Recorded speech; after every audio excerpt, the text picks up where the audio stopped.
আজ আমরা মাতৃভাষা দিবস উদযাপন করি। ভাষা দিবস উপলক্ষে আমরা কত কিছু করি, কত ফুল কিনি, কত মালা কিনি, কত গেট করি, কত তোরণ করি, কত মিছিল করি, কত র্যালি করি, কত আনুষ্ঠানিকতা করি।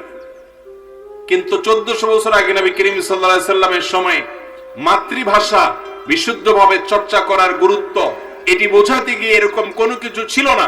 কিন্তু আমার প্রিয় নবী সাল্লাল্লাহু আলাইহি সাল্লাম বিশুদ্ধভাবে মাতৃভাষায় কথা বলতেন। তার শিক্ষা তিনি দিয়েছেন। কোরআন মাতৃভাষার গুরুত্ব সম্পর্কে একটি নয়, একাধিক জায়গায় আলোকপাত করেছে। কিন্তু এরকম কোন দিবস উদযাপন আমাদের মতে করে করেনি। এই সমস্ত পদ্ধতিতে যে দিবস উদযাপন আমরা করে থাকি, এটাতে দেশ বা জাতির লাভ যাই হোক না হোক, সীমিত সংখ্যক কিছু মানুষের লাভটা একটু বেশি হয়। ঠিক না? ঠিক ভাইরা আমার, আমরা এই সমস্ত দিবস উদযাপন করার মাধ্যমে আমাদের মাতৃভাষার প্রতি আমাদের যে কর্তব্য আছে, সে কর্তব্য প্রকৃত অর্থে কখনো আদায় হবে না।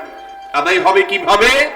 আদায় হবে যদি আমরা সবাই সুন্দরভাবে মাতৃভাষাকে চর্চা করি এবং মাতৃভাষায় কথা বলি, মাতৃভাষার গুরুত্ব আমরা দিতে পারি, তবেই আমাদের এই মাতৃভাষার প্রতি আমাদের গুরুত্ব আরোপ, মাতৃভাষার প্রতি আমাদের এই ভালোবাসা, সেটা সফল হবে এবং সার্থক হবে।